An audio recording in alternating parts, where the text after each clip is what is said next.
শুরুতেই তোমাকে একটা কথা বলি, এই পৃথিবীর সকলের কাছে তুমি ভালো হওয়ার চেষ্টা করো না। তুমি চাইলেও এই পৃথিবীর সকলের কাছে ভালো হতে পারবে না। আজ পর্যন্ত কেউ তা পারেনি, আর তুমিও পারবে না। যদি সৎ হতে হয়, যদি ভালো হতেই হয়, তাহলে নিজের কাছে হও, নিজের পিতামাতার কাছে হও। কিছু কিছু জিনিস, কিছু কিছু আদর্শ মেনে চলা উচিত। তার মধ্যে একটি আদর্শ হলো বন্ধুদের সাথে কখনো বিশ্বাসঘাতকতা করবে না। শুধু তাই নয়, বিশ্বাসঘাতকের সাথেও কখনো বন্ধুত্ব করবে না।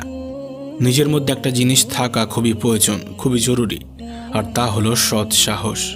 যদি ভুলকে ভুল এবং ঠিককে ঠিক বলার সাহস তোমার মধ্যে না থাকে, তাহলে তোমার মধ্যে সৎ সাহস এবং ক্ষমতা কোনোটাই নেই। তোমার সাথে তোমার রবের সম্পর্ক সব থেকে বেশি গভীর হওয়া উচিত।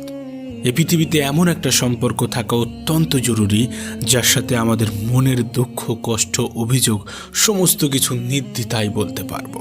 আর সে সম্পর্ক অবশ্যই তোমার রবের সাথে তোমার গড়ে ওঠা প্রয়োজন। তোমার রবের সাথে এমন একটা সম্পর্ক গড়ে ওঠা অত্যন্ত জরুরি। মনে রেখো, এই পৃথিবীতে সব থেকে বেশি দ্রুত কাজ করে মানুষের প্রার্থনা। হ্যাঁ, মানুষের প্রার্থনা মুখে আসার আগেই তা সৃষ্টিকর্তার কাছে পৌঁছে যায়, মুখে আসার আগেই তা রবের কাছে পৌঁছে যায়। কখন বুঝবে, কিভাবে বুঝবে যে তুমি ঠিক রাস্তায় আছো নাকি ভুল রাস্তায় আছো? মনে রেখো, যখন মানুষ তোমাকে নকল করতে শুরু করবে, তখন বুঝে নিও তুমি জীবনের সফলতার দিকে এগোচ্ছ। তুমি সঠিক রাস্তায় আছো, তুমি ঠিক রাস্তায় আছো। এই পৃথিবীতে তুমি যতই ভালো হও না কেন, কারোর না কারোর গল্পের খারাপ চরিত্র তো তুমি হবেই হবে। এটা বাস্তবতা, এটা সত্য কথা। জীবন এবং মৃত্যুর মধ্যে একটা বৃহৎ পার্থক্য আছে। যার কোনো গ্যারান্টি নেই, তার নামই হলো জীবন, আর যার ফুল গ্যারান্টি আছে, তার নামই হলো মৃত্যু।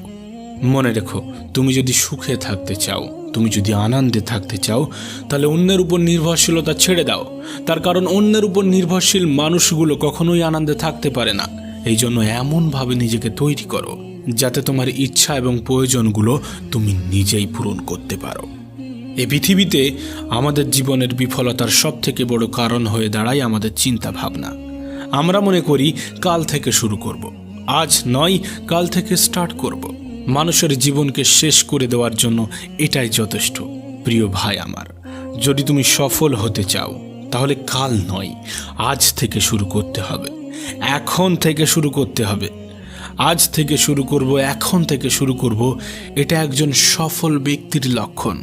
আর তুমি যদি সফলতা পেতে চাও, এ লক্ষণ তোমার মধ্যে ফুটিয়ে তুলতে হবে, এ লক্ষণ তোমার মধ্যে জাগিয়ে রাখতে হবে। একটা বইয়ের কাভার পেজ দেখে যেমন বইয়ের ভিতরে কি আছে তা জাজ করা উচিত নয়, ঠিক তেমনই মানুষের চেহারা দেখে সেই মানুষটাকে জাজ করা উচিত নয়। তার কারণ মনে রেখো, চেহারার তুলনায় বড় মুখোশ এ পৃথিবীতে আর কিছু নেই। মনে রেখো, নিজেকে সুখে রাখার দায়িত্বটা নিজেকেই নিতে হবে। হ্যাঁ, সবার থেকে পরামর্শ নিও, কিন্তু সেটাই করো যেটা তোমার মন তোমাকে নির্দেশ দেয়, সেটাই করো যেটা তোমার মন তোমাকে পরামর্শ দেয়। এ পৃথিবীতে সফল ব্যক্তিরা কখনো ভাগ্যের উপর নির্ভর করেনি। তাই তুমি যদি সফল হতে চাও, তাহলে ভাগ্যের উপর নয়, পরিশ্রমের উপর নির্ভর করতে শুরু করো। সেদিন দূরে নয় যেদিন তুমি সফলতার স্বাদ গ্রহণ করবে। শোনো প্রিয় ভাই আমার, যদি তুমি সত্যিটাকে সত্যি এবং মিথ্যাটাকে মিথ্যা বলার সাহস রাখো, তাহলে তোমার বন্ধুর সংখ্যা একটু কম এবং শত্রুর সংখ্যা একটু বেশি হবে।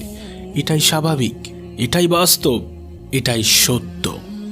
মনে রেখো, কাউকে না চিনে তাকে বিশ্বাস করা এবং পরিশ্রম ছাড়া কোনো কিছুর আশা করা, উভয় ক্ষেত্রেই বিশ্বাস ভাঙার সম্ভাবনা প্রবল।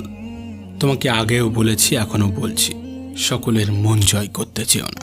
অপরকে ইমপ্রেস করার কোনো প্রয়োজন নেই, বরং নিজেকে নিজে ইমপ্রুভমেন্ট করতে থাকো। মানুষ নিজে থেকেই ইমপ্রেস হয়ে যাবে। না, সময়টা এখনো ফুরিয়ে যায়নি, এখনো সময় আছে। আর এই সময়টা তোমার। তুমি চাইলে সময়টাকে সোনার মতো মূল্যবান বানাতে পারো, আবার তুমি চাইলে সম্পূর্ণ সময়টা ঘুমিয়ে কাটিয়ে দিতে পারো। এটা তোমার উপর নির্ভর করছে তুমি তোমার সময়কে কোথায় ইনভেস্ট করবে। অবশ্যই সময় তোমারও মূল্য দেবে যদি তুমি তার সঠিক ব্যবহার করো। কিছু কিছু অভ্যাস নিজের মধ্যে তৈরি করতে হবে। যেমন কোনো খারাপ কাজ করার চিন্তা হলে সেটা পরের জন্য পিছিয়ে দিতে হবে। আজ নয়, কাল হবে, পরশু হবে, পরে হবে, এমনভাবে সেটাকে এড়িয়ে যেতে হবে। আবার কোনো ভালো কিছু করার চিন্তা হলে সেটা তক্ষুনি সেই মুহূর্তেই করে ফেলতে হবে। মনে রেখো, তুমি তোমার জীবনকে কেমনভাবে চালিত করবে সেটা তোমার উপর নির্ভর করছে। তুমি তোমার জীবনকে কেমনভাবে পরিচালনা করবে সেটা তোমার উপর নির্ভর করছে। আর এই সবগুলোর উপরেই নির্ভর করে তোমার জীবনের সফলতা। মনে রেখো, তোমার জীবনের রিমোট কন্ট্রোল কিন্তু তোমার হাতেই আছে। উপরওয়ালার হাতে আছে, কিন্তু সেটা তিনি তোমার হাতেই দিয়ে রেখেছে। অনেক সময় পরাজয় স্বীকার করতে মন চাইবে, কিন্তু পরক্ষণে নিজেকেই নিজে মনে করিয়ে দিতে হবে অনেকগুলো মানুষকে এখনো ভুল প্রমাণ করতে বাকি আছে, অনেকগুলো মানুষকে এখনো জবাব দিতে বাকি আছে, অনেকগুলো মানুষের চিন্তা ভাবনা পরিবর্তন করতে বাকি আছে। এ পৃথিবীকে অনেক কিছু দেখানোর বাকি আছে। হ্যাঁ, নিজেকেই নিজে মোটিভেট করতে হবে। এ সমাজটা একটু অন্যরকম, এ সমাজের মানুষগুলো একটু অন্যরকম। সময়টা এমন হয়ে গিয়েছে, সমাজটা এমন হয়ে গিয়েছে যে একজন মানুষের সরলতা অন্যরা বোকামি বলে মনে করে। তুমি কিন্তু আলাদা, তোমার চিন্তা ভাবনা কিন্তু আলাদা। সেই সকল মানুষ যারা নেগেটিভ চিন্তা রাখে তাদের থেকে নিজেকে আলাদা রাখার চেষ্টা করতে হবে। এছাড়াও আরও দু একটা জিনিসের উপরে তোমার ধ্যান রাখতে হবে, যেমন অহংকার। অহংকার খুবই বাজে একটা জিনিস। মানুষের পতনের সব থেকে বড় কারণ হয়ে দাঁড়ায় এই অহংকার। মনে রেখো, নিজের বয়স এবং টাকার উপরে কখনো অহংকার দেখিও না, কারণ যা কিছু গোনা যায় সেটা একদিন শেষ হয়ে যাবে। নিজের জীবনের উপরে কখনো রাগ দেখিও না, তার কারণ তোমার মতো জীবন পাওয়াটা হয়তোবা অন্য কারোর স্বপ্ন।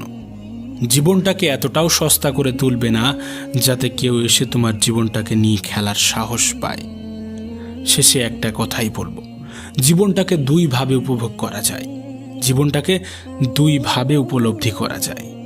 এক, যেটা তোমার সেটাকে অর্জন করো, যেটা তোমার সেটাকে অর্জন করো। দুই, যেটা তোমার কাছে আছে সেটাকে পছন্দ করতে শুরু করো। এবং সর্বোপরি নিজের প্রতি বিশ্বাস রাখো। বিশ্বাস রাখো নিজের উপর, নিজের রবের উপর।